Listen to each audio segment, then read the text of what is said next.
Pronto. Hoje a gente vai falar do capítulo 20, na página 205. Vamos falar bastante de poesia hoje. Poema.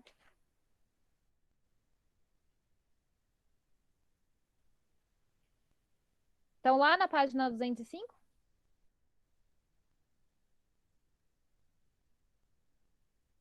Sim ou não?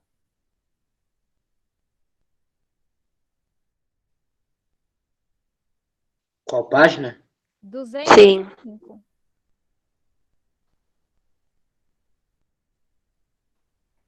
Na página 205, nós vamos ter um quadro que se chama As Ninfas Ouvem a Música de Orfeu, do pintor francês Charles François. Vocês sabem quem é Orfeu? Já ouviram falar em Orfeu? É alguma coisa, tipo, do que a gente estava falando na outra aula, de literatura grega, alguma coisa assim, não é? Isso, é da mitologia. O Orfeu, ele é um personagem da mitologia, em que ele era um músico, um poeta. Ele é conhecido como o representante dos poetas, né? Ele é o pai dos poetas. E ele tocava uma lira que deixava qualquer um que ouvisse é, mais calmo, mais em contato consigo mesmo. Então, essa música que ele tocava era tão bela, tão poderosa, que acalmava até as feras. Acalmava as feras, os pássaros viravam para escutar a música de Orfeu. Então, ele é um grande músico, um grande poeta.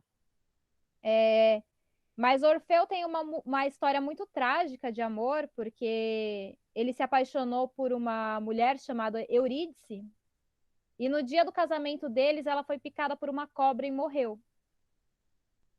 E Orfeu ficou tão inconformado com essa situação da morte da amada, que ele resolveu descer lá no Hades, que é o reino dos mortos, para buscar ela de volta. Só que existe uma lei lá no Hades, a lei de que ninguém sai vivo de lá, né? Então os vivos não podem entrar no Hades, lá só entram os mortos. Porém, Orfeu, ele estava tão decidido a ir atrás da amada e trazê-la de volta à vida, que ele conseguiu persuadir as pessoas que ficavam guardando as portas do Hades a entrar. Então, um dos seres que ele conseguiu persuadir foi o Cérbero. Quem sabe quem que é o Cérbero? Nunca ouvi falar. O Cérbero. Ah, o Matheus entrou. Deixa eu permitir ele aqui.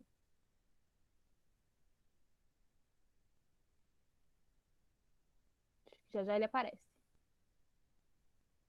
Bom, o Cérbero. Bom dia, Matheus. Estamos na página 205, tá bom? Eu tô contando uma história mitológica do Orfeu, tá? Então, como eu estava dizendo, ele conseguiu persuadir o Cérbero, que era quem guardava as portas do inferno. O Cérbero, ele é um monstro, um cão de 3 cabeças. Vocês lembram do Harry Potter, do primeiro? Tinha, tinha Sim. lá o cão de 3 cabeças, não é? Um cão gigante de 3 cabeças. Como que o Harry, o Rony e a Hermione fizeram para passar por ele? Você lembra? Ele guardava as portas, né, o alçapão onde ficava a pedra filosofal. Como que eles fizeram para passar pelo cão de 3 cabeças? Alguém lembra? Era tipo alguma coisa de tocar, não foi? Eles colocaram uma harpa tocando, porque toda vez que o Cérbero ouvia a harpa tocando, ele ouvia a música, ele dormia. Da onde que vem essa referência? Vem aí da história de Orfeu. Por quê? Porque a lira de Orfeu acalmava as feras. Então, Orfeu, ele toca essa música para o Cérbero se acalma e ele pode passar, ele acaba passando tranquilamente pelas portas, né, do inferno.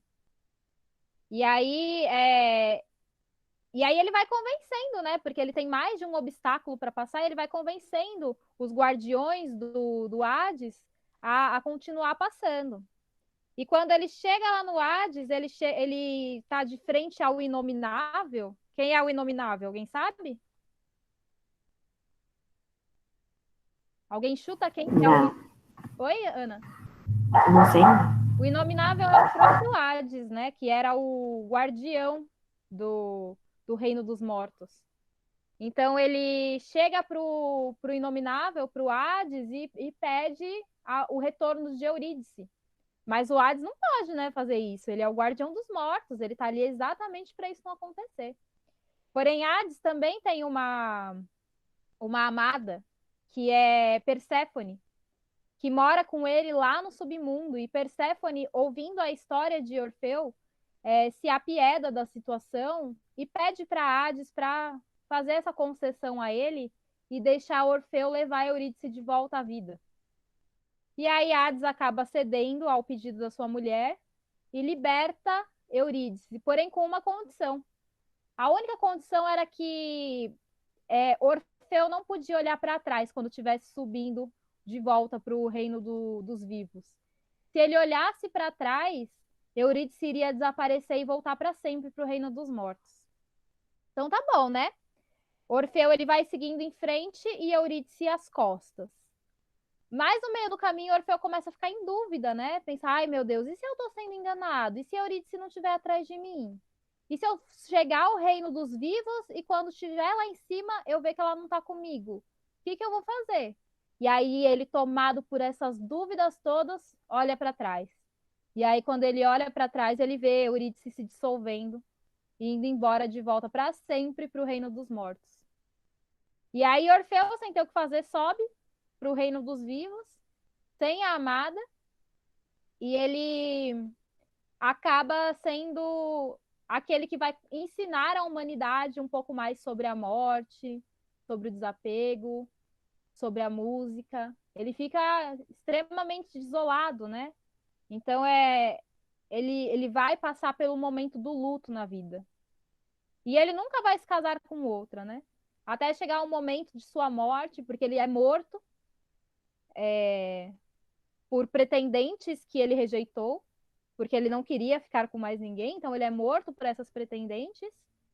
E aí ele acaba encontrando ela depois da vida, né? Aí ele vai para o Hades e aí sim ele se une a Eurídice. Mas é uma história trágica de Orfeu, né? Então ele traz toda essa dor do poeta, né? O poeta é aquele que sofre muitas vezes, né? É aquele que sofre pela amada, aquele que tem a beleza em si, porque ele tinha tanta inspiração, tanta beleza na sua música, que ele chegava a acalmar as feras, porque ele chegava a compreender as feras se sentiam compreendidas por ele. Então ele traz toda essa profundidade aí na sua música, na sua vida, no seu tocar, e ele ensina a humanidade por conta disso. Ele ensina a humanidade um pouco sobre o que é o sofrer, né? O que é a dor. Então é isso que está fazendo referência a esse quadro aí. As ninfas ouvem a música de Orfeu, tá? É... Viram como tem bastante referência da mitologia grega nos filmes que a gente assiste por aí? Eles estão sempre sendo evocados. Tem outra coisa que o Orfeu faz, é que ele sabe o canto das sereias que enfeitiça os homens e faz que eles vão à loucura e se matem no rio? Ou no mar, né? Dependendo da história. É, ele é um dos poucos homens que conseguem passar pelo canto das sereias, porque ele começa a tocar a lira dele e o som da lira abafa o canto das sereias. Então, olha o poder da música que ele tem, né? Ele é muito poderoso. Então, aí nós temos também um poema chamado O Cajueiro, que vai remeter a esses tempos, né, dessas ninfas.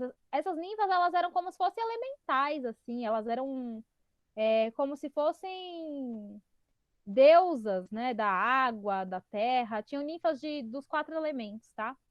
Mas elas eram mulheres muito bonitas, assim, né? Porque elas eram deusas, né? Elas chegavam, elas beiravam a perfeição. Então é isso que ele está fazendo essas referências, porque elas também são guardiãs da memória na época, né? Da inspiração, da música. Então, quando o poeta fala assim, vem, ó ninfas ao cajueiro, muitas vezes eles chamam as ninfas para quê? Para evocar a memória, para evocar a inspiração, para pedir com que para que elas ajudem eles a escrever. Então, por isso que muitas vezes vocês vão achar poema que está fazendo menção a ninfas, tá? Que é por causa disso, porque elas eram detentoras da inspiração, da memória, da poesia, tá bom? Então, elas têm muita ligação com o poeta, com o fazer poesia. Então, vou ler aí o poema para vocês, tá?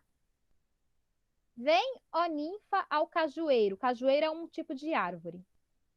Que no outeiro desprezamos, que em seus ramos tortuosos amorosos frutos dá. Se desejas a frescura, o seu trono te convida, e entre as folhas escondidas, aura pura e doce está. Inda a mão do estio ardente, não crestou do campo as flores. Vem que deusa dos amores, tua fronte adornará. Então agora vamos falar disso, né? Vamos falar de poemas, né? E por isso que que achei interessante trazer a história de Orfeu, porque Orfeu é o pai da poesia, né? Ele é super conhecido por causa disso. Já faz algum tempo que você não trabalha com poemas, não é mesmo? Pois é, voltamos agora à magia da poesia que tanto encanto produz e nos seduz. Quantas rimas, santo Deus! O poema de Silva Avarenga ilustra como o poeta pode trabalhar as rimas para dar grande sonoridade ao texto. Então é para isso que as rimas servem, para elas darem som, darem a musicalidade aí do poema. Então, pensem em Orfeu, né? Orfeu, ele era um grande músico, mas ele era poeta também. E dentro da poesia existe a musicalidade. Deixa eu ver onde eu parei. Sabemos bem que você não está acostumado com a linguagem do poema, obra do século XVIII, mas essa estranheza pode muito contribuir para a aura de encanto que ele transmite. Então, assim, acabei de ler o poema, né, do Cajueiro e eu tenho certeza que vocês tiveram um certo estranhamento. Por quê? Porque ele não é dessa época, né? Ele é de outra época, ele é do século XVIII. A língua mudou muito desde que estivemos no século XVIII, né? A língua está sempre em mudança, em transformação. Então, essa forma de se escrever era mais comum de se ver no século XVIII. Hoje em dia, a gente vai ver poema do século XXI, eles não são assim, não tem esse formato, não tem esse ritmo. Eles são diferentes já, né? Porque são outros tempos, outra forma de se expressar. Afinal, precisamos dominar a língua de hoje sem perder o contato com a língua de outras épocas. Então, é importante a gente saber, né? A gente compreender como que era a forma de se expressar de outras épocas, tá? Então, a gente domina a língua de agora, porque a gente está vivo, né? E a gente está em contato com ela o tempo inteiro na escola, no dia a dia. Mas é importante também a gente conseguir compreender o que está escrito no passado ali, né? O que a gente tem de herança cultural do passado. Nesse capítulo, você estudará vários aspectos relativos à rima e concluirá o estudo das figuras de linguagem que exploram os sons da palavra. Então, a gente vai estudar um pouco de rima hoje, tá bom? Na parte gramatical, você estudará regência nominal e também algumas dificuldades ortográficas. Vou tentar chegar nessa parte de regência hoje, né? Vamos ver se dá. Acho que vai dar, mas, né? Vamos ver. Pode virar a página 206. Na página 206, a gente vai ter um poema um pouco mais atual, tá? Que é do século XX, que vai ser do Guilherme de Almeida. Então, assim, um pouco mais atual, né? É um pouco mais fácil de compreender, mas ainda assim tem uma distância também entre nós. Mas tudo bem, vamos lá. A Rua das Rimas. A rua que eu imagino desde menino para o meu destino pequenino é uma rua de poeta, reta, quieta, discreta. Então, como que é a rua do poeta, né? Como que é a rua que ele imagina? É uma rua quieta, é uma rua discreta, é uma rua do poeta, né? Direita, estreita, bem feita, perfeita.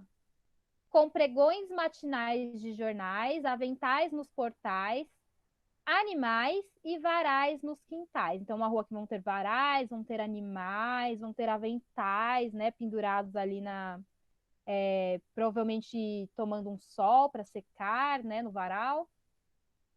E acácias paralelas, todas elas belas, singelas, amarelas, douradas, descabeladas, debruçadas como namoradas para a calçada.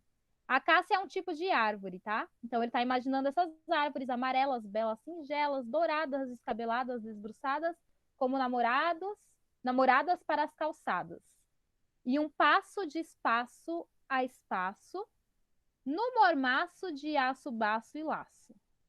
E algum piano provinciano, cotidiano, desumano, mas brando e brando, soltando de vez em quando, na luz rara de opala de uma escala clara que embala. Então ele ouve também um piano tocando ali, né, dentro de alguma casa. E no ar de uma tarde que arde e alarde das crianças do arrabalde, e de noite no ócio capadócio, junto aos lampiões espiões, os bordões dos violões. Então, assim, de dia tem um sol que arde a pele das crianças que brincam, né? Tem o som desse piano tocando dentro de uma casa, tem a imagem dessas acácias, que essas são essas árvores amarelas, né? Belas, singelas, aí nas calçadas, essas casas que têm varais, né? E essa paz aí que traz essa rua, né? Essa rua poeta, quieta, discreta. E como que é de noite? De noite, temos lampiões, né? E temos também os violões que são tocados, pessoas tocando violão. E a serenata ao luar de prata. Então, uma lua prata ali no céu, mulata ingrata que mata. E depois o silêncio, o denso, o intenso, o imenso silêncio. E aí a rua cai na quietude, enquanto as pessoas dormem, né? A rua que eu imagino desde menino para o meu destino pequenino é uma rua qualquer onde desfolha um mal me quer uma mulher que bem me quer. Então ele imagina nessa rua uma mulher com uma flor arrancando as pétalas naquela brincadeira de mal me quer e bem me quer. É uma rua como todas as ruas, com suas duas calçadas nuas, correndo paralelamente com a sorte diferente de toda a gente para frente, para o infinito. Mas uma rua que tem escrito um nome bonito, bendito, que sempre repito, e que rima com mocidade, liberdade e tranquilidade. Rua da Felicidade. Então é o nome da rua, né, que ele imagina é a Rua da Felicidade, que ela tem duas calçadas nuas, né, que não tem nada nessa calçada, então são calçadas livres, que vão para o infinito, né, dão essa impressão de serem muito compridas, então elas parecem chegar ao infinito, tá? Então tudo isso é a rua que ele imagina quando menino, tá? A rua das rimas, a rua dos poetas. Então, viram a musicalidade desse poema? Ele tem toda uma música aí. A rua que imagino desde menino para o meu destino pequenino. É uma rua de poeta reta, quieta, discreta. Direita, estreita, bem feita, perfeita. Olha o som, né, que esse poeta escolhe para falar sobre essa rua das rimas, né? Então, assim, teria como ele falar da rua das rimas sem utilizar muitas rimas? Não dá, né? É a rua das rimas, ela precisa ter muitas rimas na sua descrição para chegar ao objetivo que ele quer, né? Que é descrever o que seria essa rua da felicidade que ele imagina quando menino, tá? Então aí é uma forma de se fazer poesia, né? De se fazer poema, é utilizar rimas, fazer com que a gente receba imagens na nossa cabeça, né? Porque ele vai narrando certas situações e aí a gente vai imaginando. Então ele vai narrando a rua, ele vai narrando as acácias que estão nas calçadas, é, as serenatas ao luar. Então, tudo isso que ele vai narrando vai aparecendo na nossa cabeça, na nossa imaginação. Isso se chama dar imagem ao poema, a imagem do poema, né? Que imagem que ele traz na nossa cabeça? Porque quando ele vai fazendo descrições, aí a gente vai imaginando coisas, a gente vai vendo cenas, como se fosse uma foto mesmo, tá? Então, essa é uma outra forma de fazer poesia. Ele escolheu trazendo imagens e trazendo muitas rimas, rimas de diversas formas, tá bom? Alguma dúvida, algum comentário? Alguém quer dizer alguma coisa? Não. Vocês gostam de poesia ou vocês têm muita dificuldade em poesia? Acham muito difícil? O que vocês acham? Eu gosto, mas, tipo, não acho tão difícil e nem tão fácil. É difícil pra fazer, pra escrever, mas é legal. É. Sim, é difícil mesmo para fazer, né? Porque a poesia é uma arte, então ela não vem assim só com o impulso de inspiração, ela não é isso, ela é todo um elaborado, assim, né? É, tem autores que falam que o poeta brinca com as palavras. Por que será que o poeta brinca com as palavras? Porque ele vai fazer o uso das palavras da sua forma fora do habitual. Então, ele está brincando mesmo, né? Com os significados que elas têm, com os sons que elas emitem, tudo isso. Ele não vai colocar a palavra da forma como a gente está acostumada a vê-la. Não, ele vai brincar com elas, ele vai tirar elas do seu uso habitual e trazer um novo uso das palavras aí para a gente de uma forma que a gente nunca tinha pensado, nunca tinha visto. E é por isso que os poemas, eles podem ser um pouco difíceis, né? Porque a gente está de frente a algo novo. A gente está vendo uma língua da qual a gente não está exatamente habituado a ver. A gente está vendo um uso de uma palavra da qual a gente também não está habituado a ver. Então é mais do que normal a gente ler um poema uma vez e falar assim, nossa, não entendi nada. Preciso ler de novo. Então lê de novo. Lê uma quarta vez, uma quinta vez, né? Porque é normal a gente não ter essa compreensão logo de cara. E muitas vezes nem vamos ter uma compreensão completa daquilo que está sendo dito, porque é uma linguagem subjetiva. Quem sabe dizer o que é uma linguagem subjetiva? É tipo uma linguagem que ela não é objetiva, ela tá meio escondida. É, ela está sim meio escondida, mas é porque ela é um ponto de vista, né? Então é algo pessoal.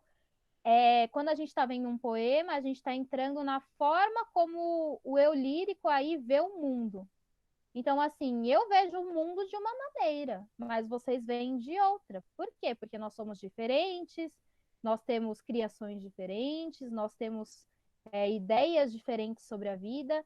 Então, cada um vai enxergar o mundo à sua maneira. Então, quando a gente está em contato com o poema, a gente está vendo o eu lírico pelo seu ponto de vista. Então, a gente está entrando, é como se a gente estivesse entrando na cabeça do eu lírico e vendo o mundo com os olhos dele. Então, é uma linguagem totalmente subjetiva, é uma linguagem pessoal, que entra no ponto de vista do outro. E aí, quando a gente entra no ponto de vista do outro, a gente começa a ver o nosso próprio ponto de vista, né, também. Porque aí a gente vai vendo uma outra forma de enxergar o mundo, e aí a gente vai tendo interpretações nossas, que pode ser que eu tenha uma interpretação, vocês tenham outra, e tudo bem, porque é aberto, né? Nós temos muitas possibilidades aí de interpretações. Tá? Não é de qualquer jeito, né? Claro que não são todas as possibilidades de interpretações que cabem. A gente tem que ver o que encaixa aí no poema, o que está certo, o que está errado, né? Porque não vai ser tudo que vai abarcar aí, né? Todas as nossas interpretações têm que ser comprovadas naquilo que está escrito. Mas é aberto, não é uma interpretação fechada. Isso que é legal também da poesia, é como se a gente estivesse fazendo uma investigação, porque não tem exatamente o que é o certo ali, né? Existem respostas possíveis, mas elas são muitas, elas são diversas, tá? Então ele tem toda essa magia aí. Alguns são um pouco mais difíceis, outros são um pouco mais fáceis, alguns vocês vão odiar, o que é normal, porque às vezes na escola a gente vê muito poema antigo, e esses poemas antigos não conversam com a gente, né? Não dizem sobre nós, sobre nossa época, e aí pode ser que a gente não goste. Mas existem uma variedade assim gigantesca de poemas, e eu tenho certeza que um ou outro vocês vão se identificar, vão gostar, vão se abrir para eles. Talvez esse primeiro aqui, né, o da ninfa, no cajueiro, vocês não consigam se aproximar nada dele, né? Mas eu acho que talvez esse da Rua das Rimas dê para se aproximar um pouco mais. E talvez tenha outros que vocês se aproximem ainda mais. Então tudo depende, tá? Tem uma variedade gigantesca de poesia. Então não dá pra gente falar, ah, não gosto de poesia, não gosto de poema. Porque existem muitos, assim, né? Com certeza vai ter um que vocês gostem. É que precisa encontrar qual que é o estilo que vocês preferem, que vocês se assemelham mais, tá bom?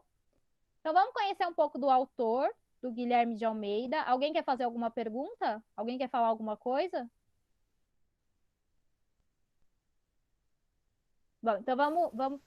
Pode falar, Não, Ana. eu só ia falar que não. Ah, tá. Tá bom. Então vamos lá, conhecendo o autor. Guilherme de Almeida nasceu em Campinas, São Paulo, em 1890. Em 1903, mudou-se com a família para a cidade de São Paulo, onde faleceu em 1969.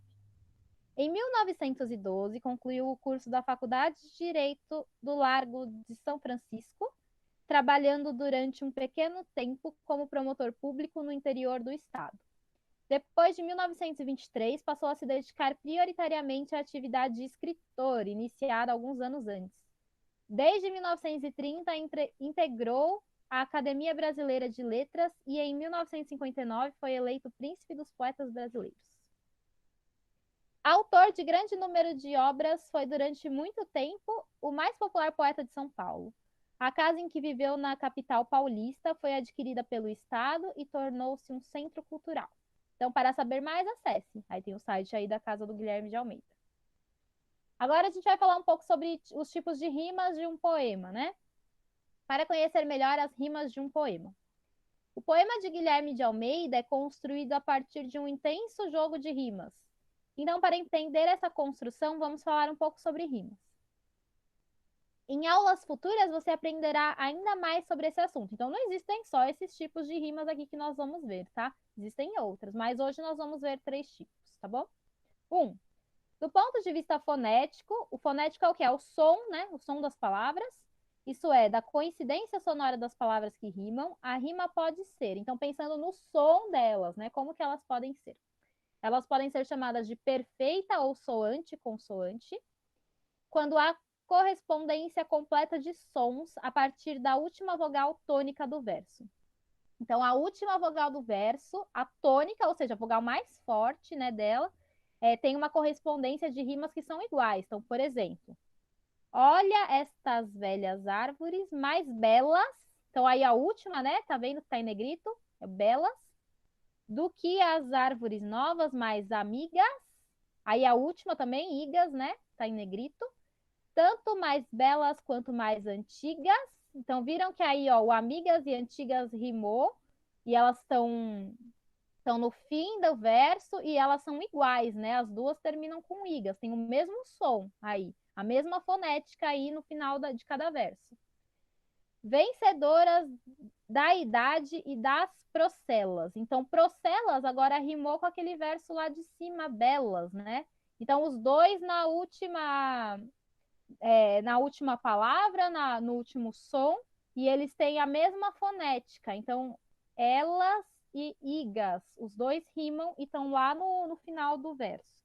Então, quando nós temos rimas assim, nós temos rimas que são chamadas de perfeita ou soante-consoante, tá? Porque o som é exato, é igual, é a mesma fonética, é o mesmo som aí no final das palavras, no final do verso.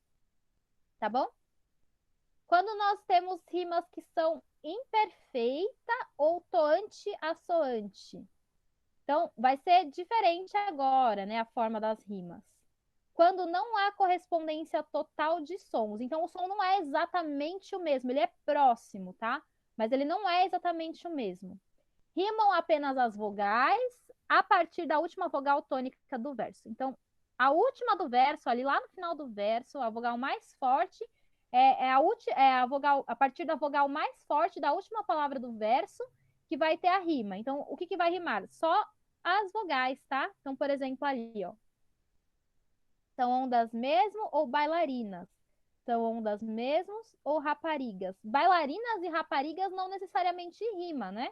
Não tem um som parecido ali da forma perfeita, né? Não é o som exato igual. O que nós temos igual aí? Nós temos o i e o as no final. Então, é bailarinas, raparigas. Então, é isso que tá tendo uma correspondência aí sonora, mas não é perfeita, é uma rima imperfeita, né? Então não tem uma correspondência total do som. A única coisa que rimou aí, que apareceu como igual, né? São as vogais, tá bom? Do último verso ali na última palavra. Então, por isso que elas são imperfeitas, elas não têm uma correspondência exata do som. Então, bailarinas e raparigas não têm uma correspondência exata do som, né? Mas a gente tem uma semelhança aí que é um I na quarta na quarta letra de trás para frente, né? E o as no final aí também. Então, isso aí é uma semelhança que elas têm nas vogais. Então, elas são as imperfeitas.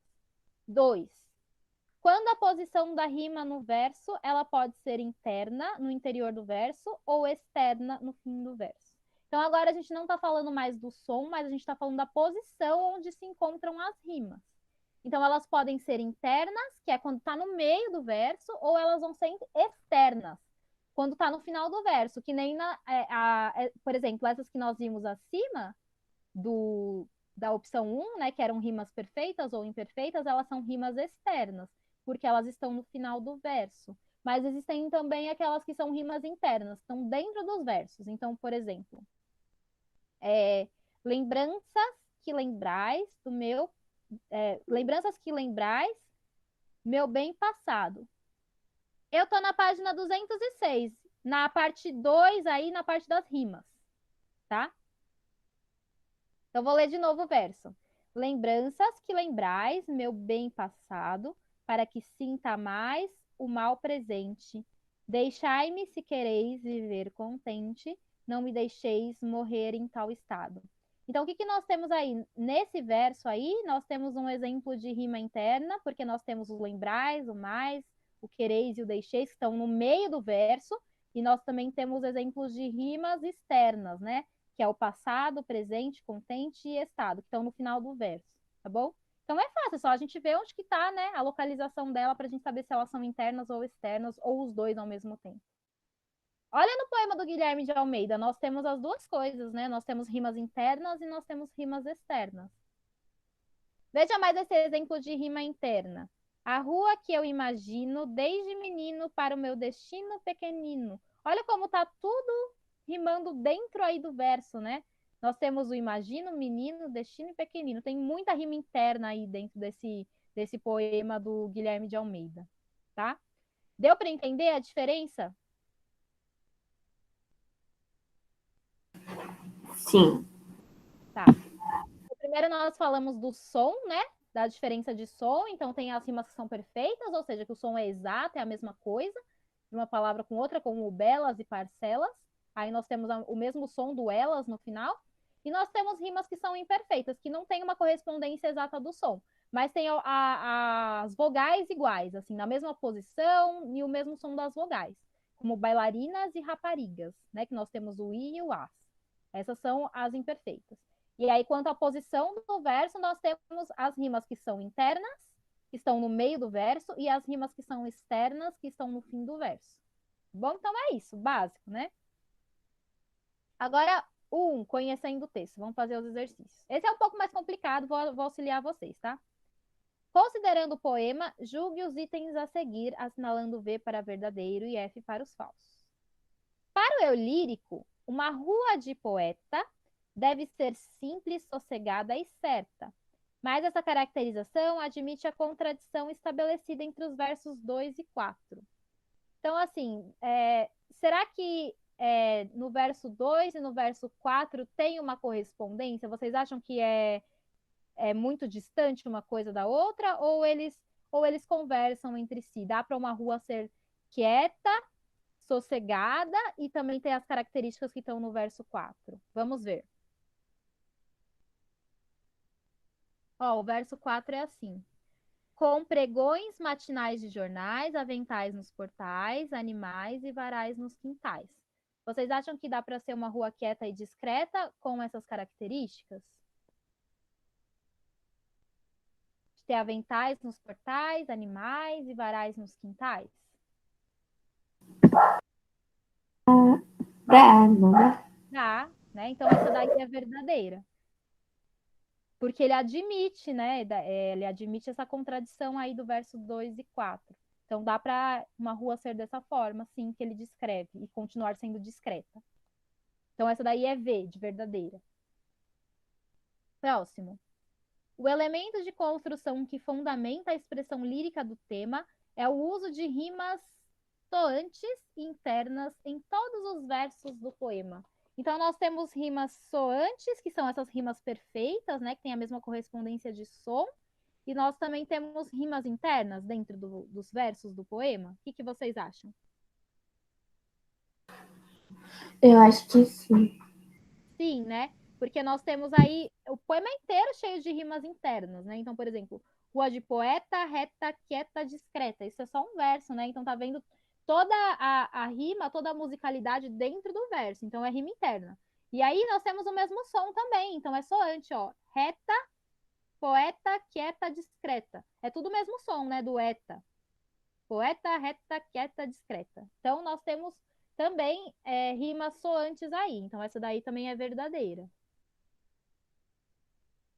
Agora, a próxima. A repetição da conjunção e na segunda e na terceira estrofes caracterizam o polissíndeto que confere ritmo e intensidade afetiva à sequência descritiva da rua. Será que essa repetição do e aí que tá no, deixa eu ver, na segunda e na terceira estrofe, estrofe é no parágrafo, tá bom? Então, ó, vamos ver aqui onde que tá a repetição. Aqui. Tá vendo que no início desse parágrafo, ele vai começar sempre com um e? Vocês acham que essa repetição aí dessa conjunção e, ela traz uma afetividade, um sentimento de afetividade pela rua? Ó, e acácias paralelas, todas elas belas, singelas, amarelas, douradas, descabeladas, debruçadas como namoradas para as calçadas. E um passo de espaço a espaço no mormaço de aço, baço e laço, e algum piano provinciano, cotidiano, desumano. Vocês acham que é esse elemento aí, essa palavra, o e, que traz a afetividade, o carinho pela rua? Não. Não, né? Por quê? Porque o sentido do afetivo, ele geralmente se dá quando as palavras estão no diminutivo, né? Então, por exemplo, quando eu falo, ai, esse cachorrinho é tão bonitinho. Então, assim, eu estou usando as palavras no diminutivo. Isso está trazendo uma afetividade que eu tenho pelo cachorro, né? Que fofinho, quando eu falo assim, né? Trago toda uma afetividade aí. Agora, a conjunção e, não, ela não traz esse sentido de afetivo, tá? Então, essa daí é falsa. Ela traz o sentido do ritmo, né? De uma sequência, né? Da descrição da rua, mas de afetivo, não. Próxima. O emprego do diminutivo em destino pequenino, versos 1 e 16, tem força depreciativa e sugere no contexto que o eu lírico imagina um destino de poeta pobre e sem ambições. Então vamos ver, está no verso 1 e 16. A rua que eu imagino desde menino para o meu destino pequenino. E aí tem também lá no verso 16, que é uma repetição, tá? Que é a mesma coisa. A rua que eu imagino desde menino para o meu destino pequenino. Quando fala destino pequenino, vocês têm a sensação que ele está depreciando o destino de um poeta pobre sem ambições? O que vocês sentem quando falam assim, ah, que destino pequenino que você tem? É. É, né? Ele dá um Uhum. pouco, né, esse tom aí de desconsideração, né? Por exemplo, quando a gente chama assim alguém, ai, aquela mulherzinha, né? O que a gente está falando? A gente não está trazendo uma boa visão sobre a pessoa, né? A gente está desconsiderando de alguma forma. Então, vejam que interessante, né? O diminutivo, ele pode trazer a ideia da afetividade, mas ele também pode trazer essa desconsideração, essa força depreciativa. Então, depende muito, tá? A gente tem que sempre interpretar. Então, essa daí também é verdadeira. E próximo, último, né? A rua é descrita nos diferentes momentos do dia: manhã, tarde, noite e madrugada. Sim ou não?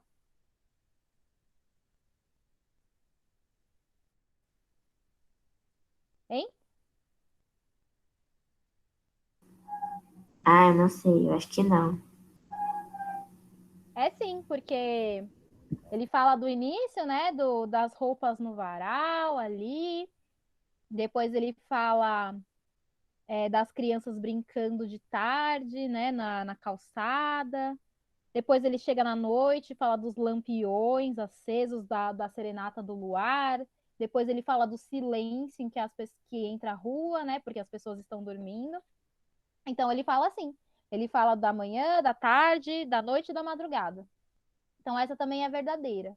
A única que é falsa, então, foi a terceira, tá? Então ficou V, V, F, V, V. Ok? Perguntas? Não. Ok, próximo. Agora eu preciso da colaboração de todos, hein? Quero ouvir vocês falando. Porque a gente vai procurar agora os versos, né? O poeta faz um intenso registro de impressões sensoriais na descrição da rua. Dê exemplo de um verso que a descrição seja feita apenas com impressões visuais. Então, se vocês forem perceber, o poema ele está cheio de impressões assim sensoriais. Então, nós temos as sensações que ele tem ao ver as coisas, nós temos descrições sonoras, nós temos descrições que têm a ver com o tato, né, com o calor aí, e é isso. Então, ele dá várias descrições sensoriais para nós. O que ele quer? Ele quer agora que você ache aí para nós uma descrição que seja feita apenas com impressões visuais, então só com aquilo que ele enxerga. Então, acha aí um verso que tenha uma descrição da rua que seja visual.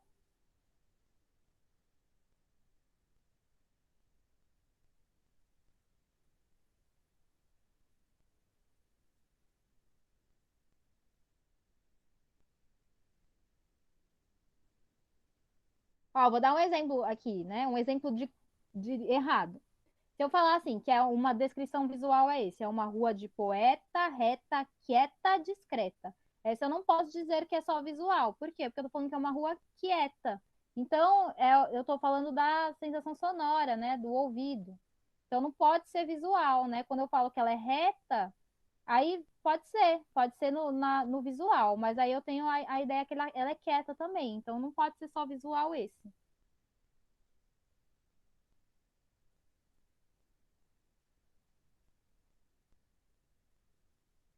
Achem aí pra mim, vou ficar esperando.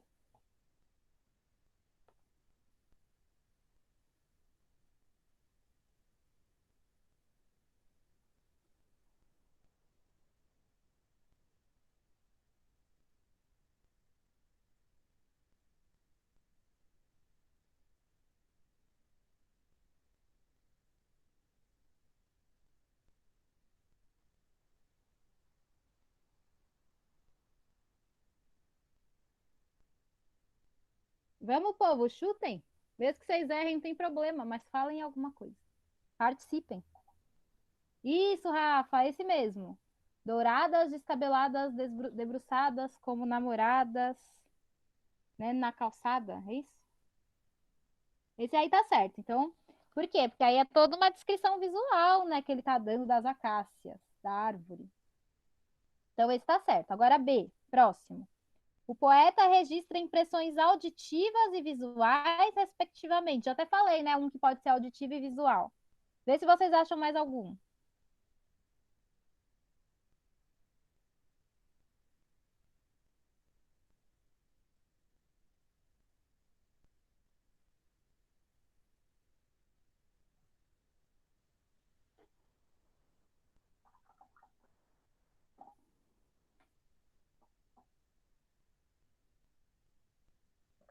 Ah, é que esse daí tem que ser respectivamente. O que que é respectivamente? Vocês sabem? Isso é algo muito importante para vocês saberem quando tá em pergunta. O que que é respectivamente? Alguém já falou para vocês? É tipo seguido, não é? Isso, tem que estar na ordem do que tá pedindo o enunciado, né? Então tá pedindo o quê? Primeiro impressão auditiva, então isso tem que vir primeiro e depois impressão visual. Então, quando é respectivamente, é exatamente na ordem como está pedindo o enunciado. Então, primeiro vocês têm que encontrar um que está falando de auditivo e depois que vem em seguida uma impressão visual. Eu acho que é nessa parte aqui. E algum piano provinciano, cotidiano desumano. É que aí é só o auditivo, faltou o visual. Tá. Dá já para você colocar onde aí, ó, esse daí no D. Porque ele tá pedindo impressão auditiva, né? Aí você pode colocar aí algum piano provinciano no cotidiano desumano.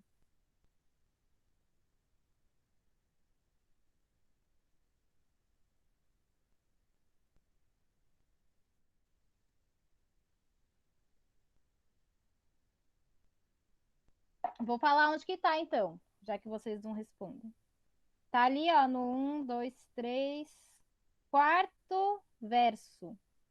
Com pregões matinais de jornais. Então, o que que é isso, pregões matinais? São pessoas falando, né? Extra, extra. O que aconteceu, né, no jornal?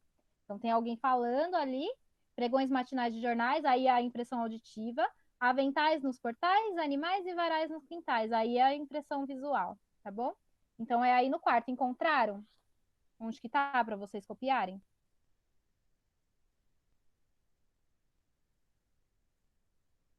Tem algum perdido? Sim, achei. Sim.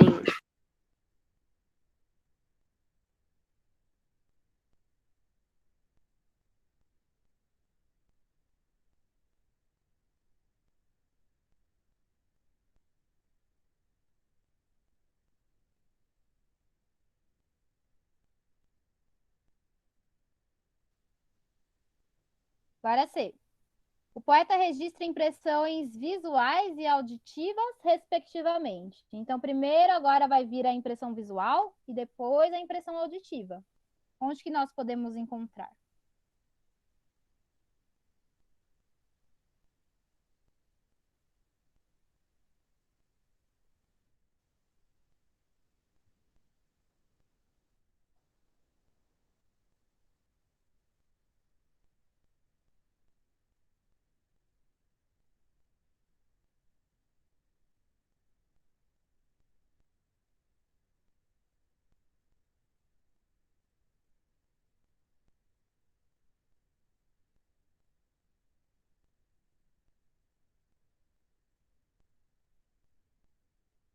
E aí, cadê? Chutem.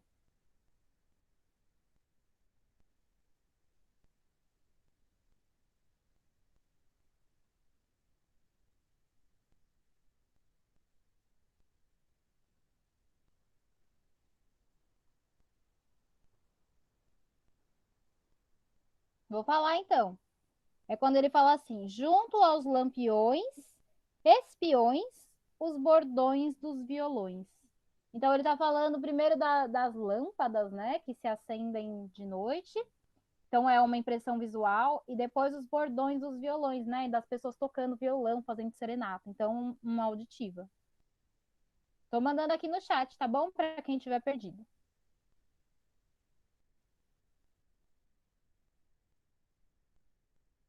Agora, apenas o registro de impressões auditivas. A Ana tinha falado um. Qual que era mesmo, Ana? E algum piano provinciano cotidiano desumano. Isso aí. Pode ser esse.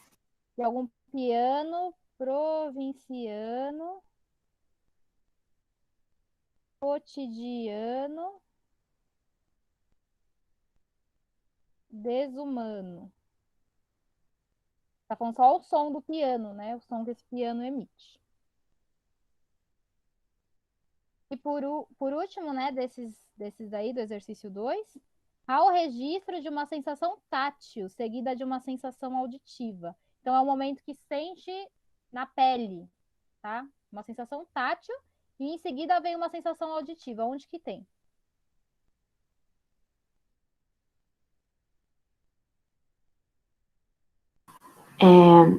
E no ar de uma tarde que arde, o alarde das crianças do arrabal. Perfeito, esse mesmo. Porque nós temos a tarde que arde, né? Então a gente sente na pele, e depois o alarde das crianças, o som das crianças brincando.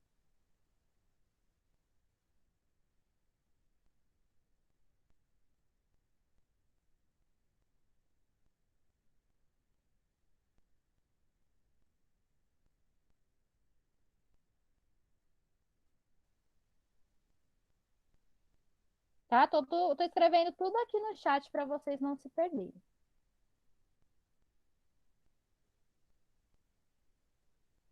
3. Pode-se dizer que o verso direita, estreita, bem feita, perfeita Foi organizada essencialmente a partir de impressões visuais? Posso dizer? Pode, pode.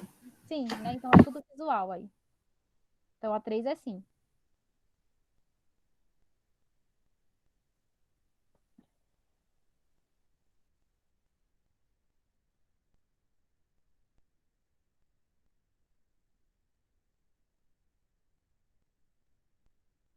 Quatro. A descrição da rua é feita de forma subjetiva ou objetiva? Eu acho que é subjetiva. Sim, o poema ele sempre será a visão subjetiva. Então é sempre a visão do eu lírico em relação àquilo que ele está dizendo, aquilo que ele está falando, né? Então não é uma linguagem objetiva. O que é linguagem objetiva? É quando não é uma opinião, quando é um fato, quando você escreve de uma forma mais direta, quando você não escreve de uma forma que dá margem a muitas interpretações. Não. Por exemplo, um jornal ele tem uma linguagem direta. Por quê? Porque o objetivo dele é passar uma informação, né? Dar uma notícia. Então ele não pode ficar inventando aí, brincando com as palavras, porque ele tem que ser objetivo, ele tem que ser reto naquilo que ele está falando, né? Ele tem que se fazer entender. Já um poema não, ele está dando uma opinião, uma visão de mundo, então é uma visão pessoal de como que esse eu lírico enxerga o mundo, tá? Então por isso que é uma visão subjetiva, é uma visão pessoal, tá bom? Do mundo. Então é subjetiva porque parte da imaginação do eu lírico, tá? Então é a imaginação que o eu lírico faz dessa rua, a gente está dentro da imaginação dele, então tem como ser mais pessoal do que isso, né? Não dá.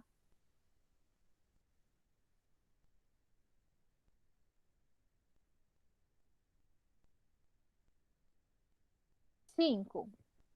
Indique alguns elementos que definem a felicidade desejada pelo eu lírico. Então, quais são elementos aí que indicam que ele está feliz?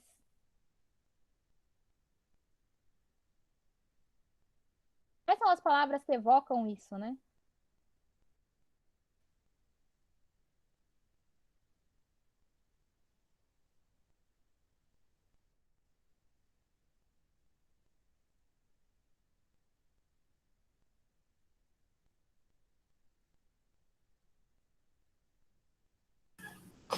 Eu não sei, não.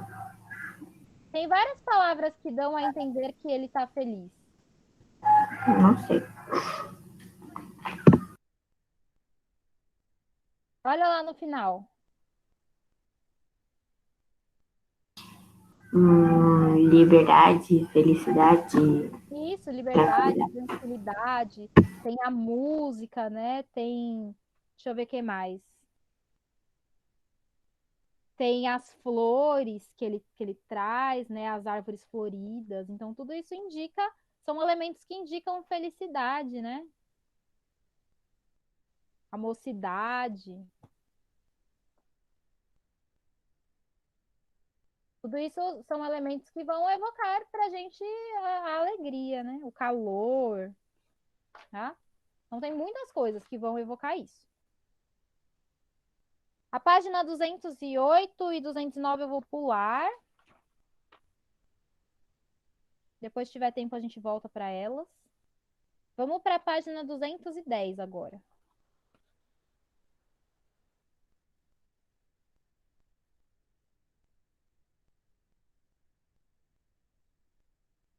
Quando vocês terminam aí de copiar, né, os exercícios, eu vou colocar uma apresentação. Só um minutinho.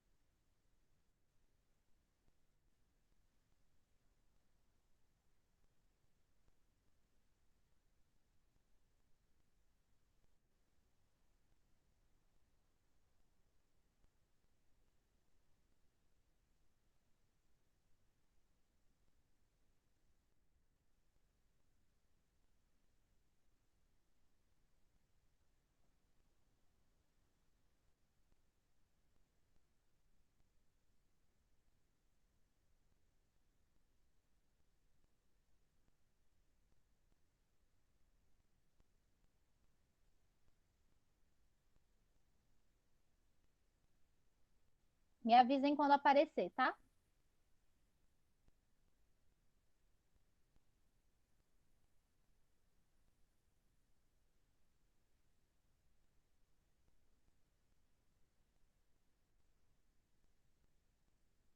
Tá aparecendo? Tá aparecendo já. Tá. Então, na página 210, a gente vai falar de uma coisa aí que chama regência nominal. Regência nominal é um tema, assim, que, olha, é um pouco complicado, tá? Por quê? Porque ele vai depender muito da nossa decoreba. Mas, assim, né, uma decoreba que vai ficando natural muitas vezes. Por quê? Quanto mais a gente lê, quanto mais a gente escreve, mais fácil a gente sabe qual que é a regência das palavras. Então, o que que é isso, né? Regência nominal é a maneira de um nome, ou seja, um substantivo, um adjetivo ou um advérbio, relacionar-se com seus complementos. Em geral, a relação entre o nome e o seu complemento é estabelecido por uma preposição. Portanto, é justamente o conhecimento da preposição que há de mais importante na regência nominal. Então, é a gente saber qual que é a preposição correspondente ao nome que a gente estiver usando, seja ele um substantivo, um adjetivo ou um advérbio. Como assim? Ó, mostrar nos exemplos. Por exemplo, o substantivo aqui é amor. Tem o amor, como que eu complemento aqui, né? Já viram. Mas, ó, tem amor a seus livros, né? Então, a preposição que eu coloco aí, a preposição que vai reger essa frase vai ser a preposição a, tá? Dependendo do sentido, vai ser diferente. Por exemplo, meu amor pelos animais me conforta. Então, aqui é o amor pelo, né? O amor por os animais. Então, é essa preposição que vai se encaixar aqui, no amor. Cultivemos o amor da família. Então, aqui a preposição que eu vou colocar não pode ser o a e não pode ser o pelos, né? Cultivemos o amor. O pelos não é que encaixa. Cultivemos o amor pela família. Ainda dá. Mas tem algumas preposições que não cabem aí. Então, a gente tem que saber que aí é a preposição da que se encaixa melhor. O amor para com a pátria. Então, aqui a gente vai usar outra preposição já, o para com, tá? Então, como que a gente sabe isso? Lendo muito. Só assim que a gente vai saber qual que é a preposição que vai se encaixar com a palavra em questão que a gente está usando, tá bom? Então, por isso que eu disse que acaba sendo um tanto de decoreba, tá? Mas, assim, existem muitas palavras que eu também tenho dúvida de qual que é a regência delas, se eu vou colocar, se eu posso colocar dar, se eu tenho que colocar por, se eu tenho que colocar com. E aí, muitas vezes, eu fico perdida em relação a isso. O que que eu faço quando eu não sei? Olho no dicionário. Então, você escreve lá no Google, regência da palavra amor. Aí vai aparecer as preposições que se encaixam aí, tá bom? Então, um outro exemplo aqui, ó. Acessível a, né? Então, a palavra acessível, ela vem acompanhada da preposição a. Então, quando eu quiser usar ela, eu preciso usar com essa preposição a. Por exemplo, isso é acessível a todos. Então, eu não posso colocar isso é acessível para todos, tá? Na norma padrão, a preposição que eu coloco é a. Outro exemplo que todo mundo vou dizer assim, erra, mas não é exatamente um erro, né? Mas se fosse pensando na norma padrão, é um erro. Mas na fala, a gente fala normalmente, não tem problema. Vou cinema. Que palavra vocês complementariam aí?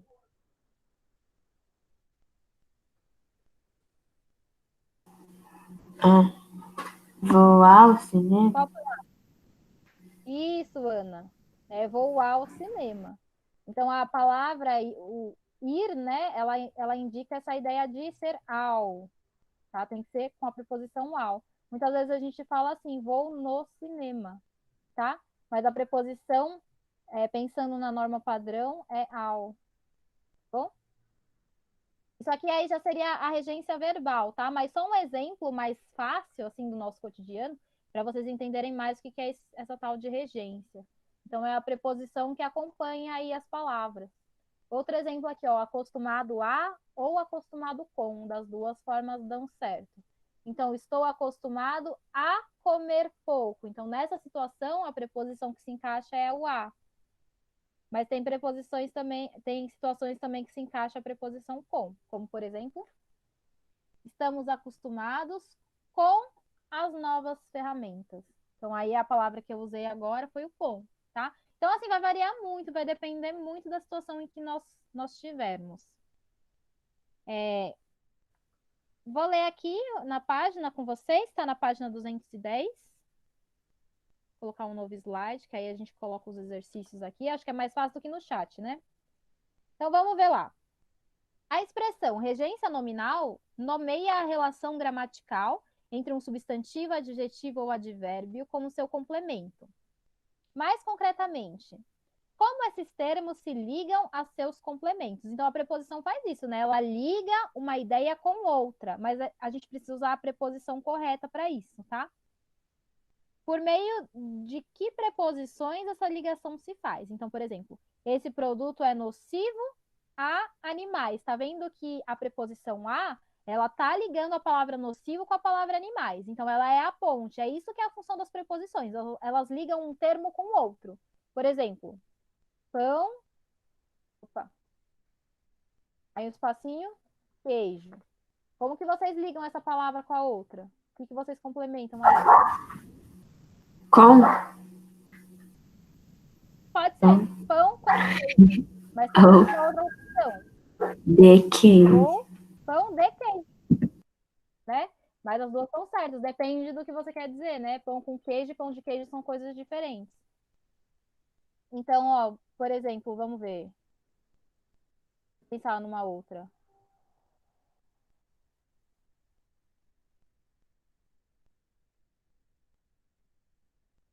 Amiga Carla. Como que eu ligo essa palavra com a outra? Da. Isso, dá, né? Amiga da Carla. Então vejam que é isso que as preposições fazem. Elas ligam uma ideia com outra, uma palavra com outra. Então, no caso da regência nominal, é isso que ela está fazendo, tá? Mas, assim, nesses casos, é fácil da gente saber, né? Qual que é a preposição que se encaixa aí na situação. Mas existem palavras que não são tão óbvias assim. Então, por isso que a gente precisa estudar a regência nominal, tá bom? Então, quando eu estou usando a palavra nocivo, eu vou usar a preposição a. Então, nocivo a animais. Tal atitude é incompatível com os princípios éticos. Ele é natural de Curitiba. Ainda nada a decidir relativamente a esse assunto. Nesse assunto, é comum o uso de expressões termo regente ou subordinante, aquele que exige a preposição, e termo regido ou subordinado, o termo que completa o sentido do regente. Então, o termo regido é a palavra que está pedindo a preposição, né? Então, no caso, aí são essas palavras em negrito. Nocivo, nocivo a ou nocivo de, né? Aí, no caso, é nocivo a. Aí é o complemento dela, tá bom? Incompatível de ou incompatível com. Aí, no caso, a preposição é o com que se encaixa, tá? Isso aí não tem jeito. Temos que ler muito, temos que escrever muito, temos que estudar muito para saber como é que funciona. Então, vamos fazer a atividade 1 para ver como é que vocês estão, como que tá a percepção de vocês aí na língua. Tudo bem, tá? Isso aí é normal errar.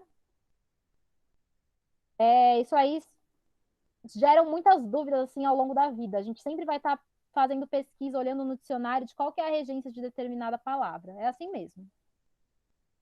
Então vamos lá. Temos a seguir algumas orações cujas preposições exigidas pelos substantivos foram omitidas. Complete-as com as preposições adequadas. Então, 1. Martinha tem grande admiração, tararã, seus pais. Como que vocês complementariam aí? Então, eu fiquei na dúvida se é pelos seus pais ou por seus pais. O que é por? Por é a mesma coisa que pelos. Tá na mesma, tá? Pode ser a admiração por seus pais ou pelos seus pais, tá? Tanto faz. Pode ser uma outra palavrinha aqui também, o a. Martinha tem grande admiração a seus pais. Menos usual, mas também tá certo, tá bom? Então temos essas duas opções. Próximo. O professor deve ter paciência, tararã, os alunos. Com os alunos. Muito bem, com. Então, paciência com. Os alunos não tinham dúvida, tararã, isso.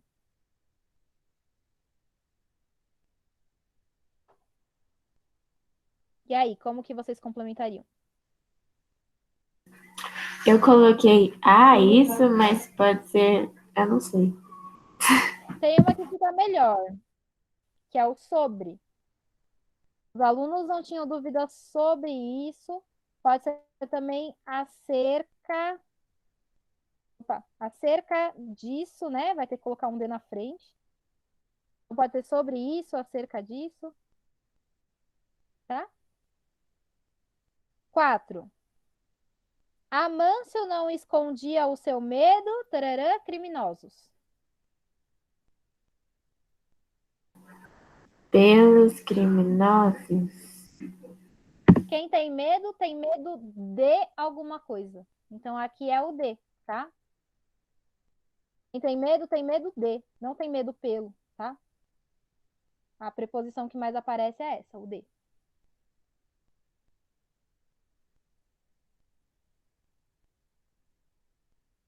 Cinco.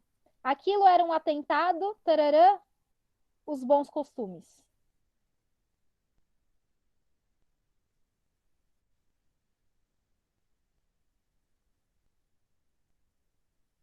E aí, o que vocês colocariam?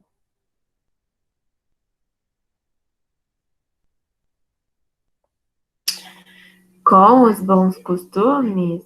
Eu sei lá. Não. É um atentado aos bons costumes ou um atentado contra os bons costumes? Como eu tô aqui no PowerPoint, eu não consigo ver o que vocês escreveram. Vocês têm que falar, tá? Porque senão eu não vejo. Então vai ficar assim, ó. Tá vendo que ali na frente tem os bons costumes? Então vocês juntam aqui o a, tá? Aí pode virar aos. Em vez de ser os, vira aos bons costumes. Ou vocês colocam contra os bons costumes. Pode ser também. Tá bom? Vou abrir aqui mais um slide pra gente fazer o próximo. Então, atividade 2. 6, né? Vamos ver que vamos fazer a mesma coisa agora, né? Temos a seguir algumas orações cujas preposições exigidas pelos adjetivos foram omitidas. Complete-as com as preposições adequadas. 6. Eu não estou alheio, tararã, os acontecimentos do país. Como que vocês colocariam?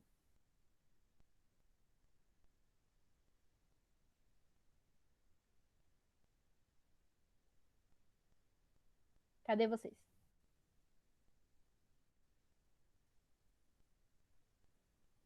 D. D pode ser, né? Vai ficar, ó, aos acontecimentos, alheio dos acontecimentos, tá? Esse dele tem que se juntar com o artigo aí, tá? Porque as preposições, elas fazem isso. D mais o vira do. Então tem que ser dos acontecimentos. Tem uma outra opção. Pode ser o aos também. Então pode ser eu não estou alheio aos acontecimentos do país ou dos acontecimentos do país. Os dois estão certos. 7. Armando é fanático, tararã, jogos. Por. Por Por jogos. Muito bem.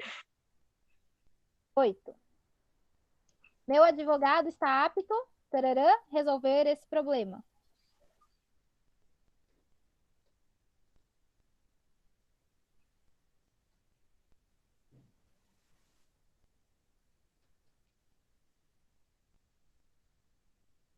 E aí?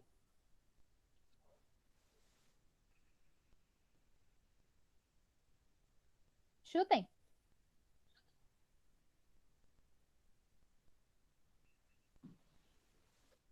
Quem está apto a resolver. Ou apto para resolver, tá bom? Então, esse aqui pode ser a ou pode ser o para. Às vezes é difícil, né? Às vezes não tem jeito, a gente vai ter que olhar no dicionário de regência. Luana é sensível, tararã, esse tipo de crítica. A. Ah, muito bem. 10. Qualquer coisa seria preferível, tararã, uma obrigação como aquela. A. Ah, também há. Preferível a uma obrigação como aquela. Agora, vocês já copiaram? Eu vou continuar aqui mesmo, tá bom? Então, na parte da atividade 3. Já sei, vou aumentar aqui. Apagar isso aqui.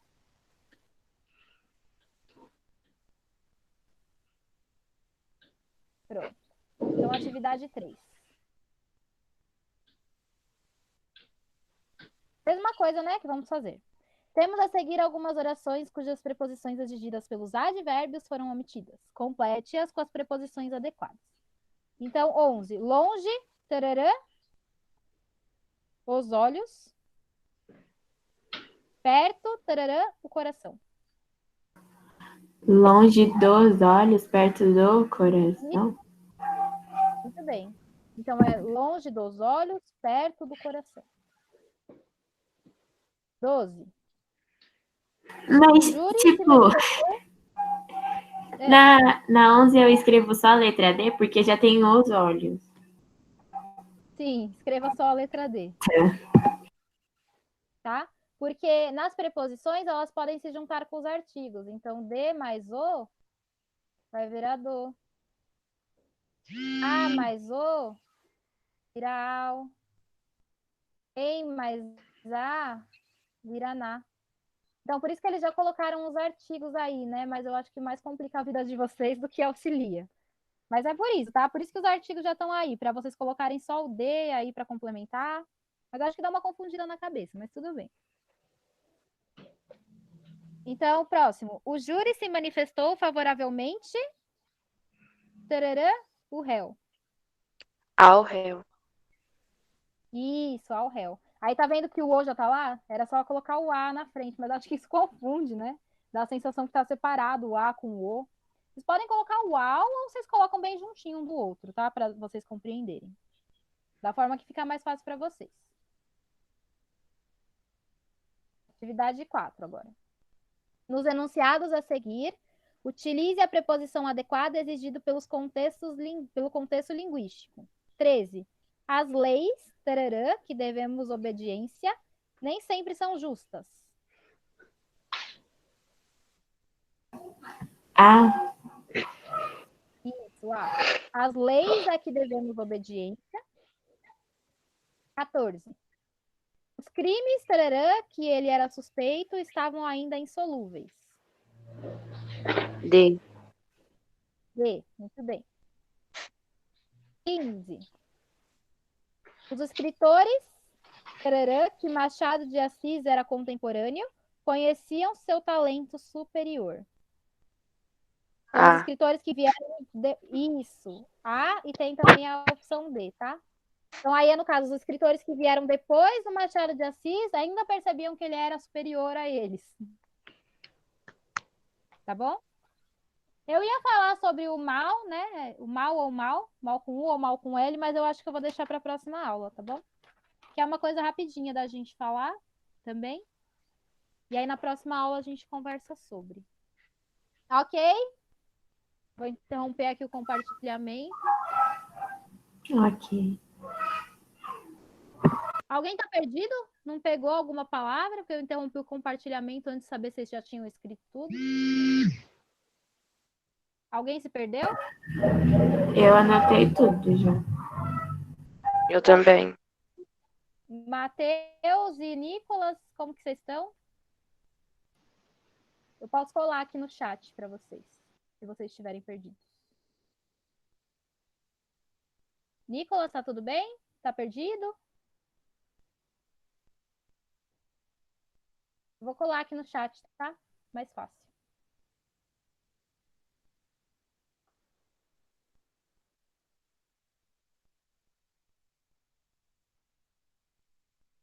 Tá bom? Alguma dúvida? Algum questionamento? Alguma coisa que vocês querem comentar? Não. Não? Então, eu vou interromper aqui a gravação e por hoje é só, tá bom? Matheus, você tá aí ou você só tá com a tela aberta?